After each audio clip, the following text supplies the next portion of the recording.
so we can get Coach on the road. Third row right, Rob. If we could keep him to one and one follow-up, too. The coach will also be on a teleconference at 4 o'clock today, too. Rob, go ahead. I'm sorry. Ryan, you were pretty adamant last night that you thought you should be number one, so we still believe that, but what's your take on the decision, and is this a chip on your shoulder moment? I don't know. I mean, yeah, do I feel like should have been the one seed? Yeah, but LSU's had an unbelievable season, so I think, what Joe's done and what that team has done, they've done a great job. What Clemson's done, I can see that argument as well. I mean, they're defending national champs, and they haven't lost a game since and played, great football. So at the end of the day, you got to beat the best to go win the national championship, and certainly Clemson is that. And so what matters at the end of the year is, who's won, not right now. And so we got a big challenge ahead of us as we start to prepare for Clemson. You deserve one, though. Yeah, I mean, I'm competitive, so sure. Did you think, as you look back on it, that things were kind of set up for it to end up like it did, though, with them playing the number 4 team yesterday and you guys playing number 8? Yeah, I don't know. I mean, at this point, I've kind of moved on, and now it's on to Clemson. So, I get it. It's not an easy decision, so nothing but respect for the committee. I know they have a hard decision to make. So I thought we made our case, but it's time to move on. 3-week break before you play again, not a break, you're going to be practicing, but is it a chance to exhale a little bit? I mean, just what's your sense of what y'all have accomplished over these last 3 weeks especially? Yeah, I told them, told the team how proud I was of what they did at halftime because, I don't know, I know some people understand it, but I don't think everybody understands, at halftime, when you get into those games, 3 emotional games in a row, and then, we're kind of got our backs up against the wall, down 2 scores at halftime. And it took toughness and it took love in that locker room for us to come out the way we did in the third quarter. That was probably the coolest quarter of football I've ever been a part of. The combination of Buckeye Nation just taking over that stadium, and then the way our offense and defense were in a frenzy. And there were players coming off the field with so much emotion that there was actually tears coming out of their eyes. It was one of the coolest experiences I've been a part of. And then to celebrate with that team after coming back like that was the best game we've had all year because of that. And we found out a lot about ourselves. Right, the fake punt call yesterday, why was that the right call? What did you like about it? Because it worked. If it didn't work, it wasn't a good call. I just felt like we needed a spark. Matt Barnes had, come up to me earlier in the week and said, we might have something here, kind of showed why on film, and thought it was well thought out. And at that point, we need a little something. And although it didn't turn into points, I thought it gave us a little jolt in that game. And also the feeling that, hey, listen, I know we're on a big stage, but we're going to be aggressive, and you can't be afraid to be bold. Told the guys to be bold in that game, and that was an example of it. Working on the 1-inch drill at all during practice? Not 1 inch, but he's good. We actually had him throw about a year ago in preseason when we weren't sure, when we had Chugs coming in and we were short on numbers. He was taking snaps for us, and he's played quarterback in his career, so we knew he could throw it. And plus, that stage isn't too big for Drew, so to make that throw, that wasn't an easy one, by the way. It wasn't wide open like we thought it would be. So it was well executed. Right, Bill?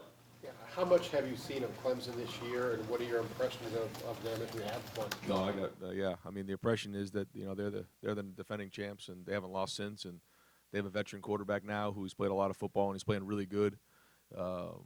Etienne is one of the best backs in the country. T. Higgins and some of the wideouts they have are some of the best in the country. And then what they do on defense and what Brent Venables has done year in and year out. They're the best defense in the country. If you look over the last 5 to 10 years, it's you can make a case that they are the best. And they change up looks. They're aggressive. He's aggressive, and they're very, very talented. Dabo's made a point all year of kind of playing the we're overlooked card.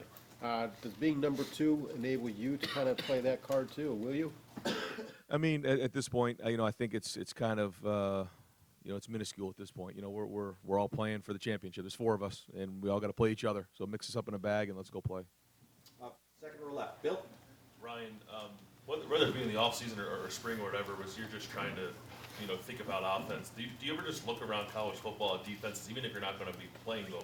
And if you do, does Clemson show up on that list when you look at them? And then I know you just touched on it there, but yeah, it seems like that'd be like maybe the first one you'd want to look at because they've been so good the last few years.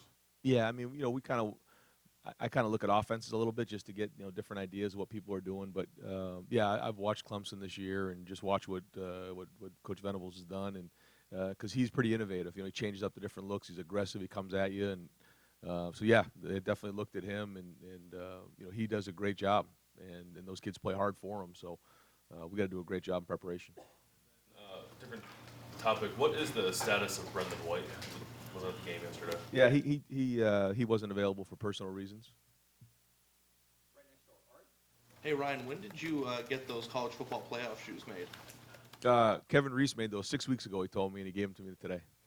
So did you know 6 weeks ago that you had them? No, I didn't. He just gave them to me today. So What is your love of Air Maxes, and what's it like to be able to break those things out? Those probably be what, $1,000 on like a secondary website? I don't know. Yeah, I've always liked those original Air Maxes, and then Kevin Reese started, you know, bringing out different pairs, and the guys on the team really liked them. They kind of got fired up with the different colors, and so we wear them on game day, and yeah, I mean, I like the different styles and different colors. It's kind of a good look. Side though, sorry Jerry for the. We gotta go. Let's go.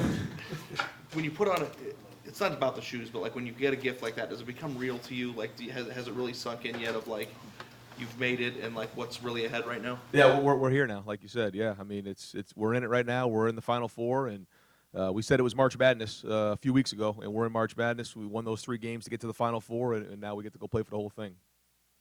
Dan? Ryan, obviously it just preceded your time here, but the 2016 game against Clemson, I know you've talked before about making sure the players understand the history. Do you think that's something that you will use as a motivating factor for this team? I think we'll use it as a reference point, but that's 2 very different teams. And so, yeah, I mean, I wasn't here, and a lot of guys weren't here, but we'll definitely use it as a reference point, but I don't think it's very relevant here. Front row right, Austin? Ryan, you said you got to beat 2 teams no matter what, but when you, as a coach and motivator, see that number pop up and it's lower than where you were before, do you think I can use that? Or I just wonder how the brain works when that new information is processed for you. Yeah, again, try not to get too far into that. I know we're just proud of what our guys have done, and you know, we've done everything we can up to this point, and now it's time to go play Clemson. So I think at this point you can't look back on those kind of things, and we can go back and forth about it. I know those guys had a hard decision to make. They made it, and we got to move on. But we can't worry about that. Again, if we want to go win the whole thing, we have to be able to play everybody, and so now we get a chance to go play Clemson. Front row middle, Joey? Obviously, probably most teams could use a break this time of year. The fact that you closed the season with like 3 top 15 teams, how badly do you think your team needs some rest, especially after I last think it's night? really important. Yeah, and you know, physically, I actually we're okay physically to be honest. But I think emotionally and mentally, we need a little break here. We need to get away. So we'll do a little lifting, a little running here. But what it takes to go win a game like that after the couple games we had leading up to it, it's just not easy to do. I mean, it was truly March Madness. It was like playoff football, and so now they needed some time away just to kind of catch their breath and get re-energized. But we got to do a good job of getting our rest and getting healthy this week. I know obviously you're coming off the emotional high of Michigan, and you haven't really probably dived into much film from last night, but Wisconsin's front, it was tough really. Is that just them, you guys coming off the high of Michigan, or were they doing stuff schematically that was tough? Yeah, no, they're a good front, and they're one of the best rushing defenses in the country for a reason. You know, Coach Leonard does a great job. They have a really good staff there. They have a good plan. You know, one of the things that was tough for us is that we were not going to run that quarterback, and we didn't talk about much of that going into the game, but we weren't, and so with what we've done this year, that was fighting a little bit with one hand behind our back, but it is what it is, and we had to handle it. And I thought as the game went on and we started to wear them down a little bit, it became better, and the guys played better. But you know, we had 230 something yards of offense in the first half. You know, we just had some negative plays, the sacks, we fumbled in the red zone, and so we just weren't very clean. But we were still moving the ball just fine, and we had, you know, a lot of offense. Just could have been cleaner in some of the situations. Front row left, Nathan? Sorry. Oh crap! I'll go. Look, come back to me. Sorry. Sorry. Talking about the rest, it's only a 21-day window before you guys play again. Just logistically, will this be that much different than like a bye week in the middle of the season, or how will you handle it? The only thing that's different is that, you know, we're going to let them go home for a couple days.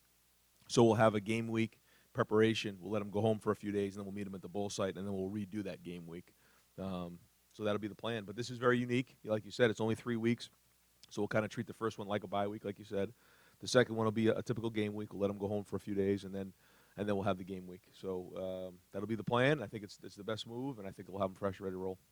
You were asked about like the punt and the spark and that kind of thing. You've talked a lot late in the year, talent equated games. Yep. This is going to be more equated than anything. Right. Do you get more aggressive? Do you push it? Do you look for a spark, or do you have to rein it in? Because maybe if you're playing a really, really great team, if you take a risk and it misses, maybe it really kills you. How does your thinking change at all against great teams? Well, I think you just got to do a good job schematically. You know, if it makes sense and you think you can do something here and there, then you do it. But it has to be a calculated risk, and it's all about the schematics at this point because, like you said, talent's equated. Both teams are going to play really, really hard. Who executes better, who's more prepared, and you know, who has the right game plan is going to win the game. And final questions, fourth row left, Patrick? Ryan, you mentioned that the defending national champions, obviously a lot of those guys have been through the playoff, coaches, players. You guys don't have a ton of that. How do you kind of compensate for that lack of experience that they clearly have? Well, I mean, I don't think the game hasn't changed. You know, it's just being ready for that moment. And I thought we showed something in the second half that we could overcome a game and just impose our will on teams. And we have to carry that over into this game and show that we can do that and have enough confidence to do that against a team like Clemson. But really, you know, our guys see ourselves as being the best in the country. So the moment won't be too big for our guys. It's just a matter of keeping our emotions in check and just doing a good job of staying focused. Coach, thank you very much. Thanks, guys. Thanks, Ryan.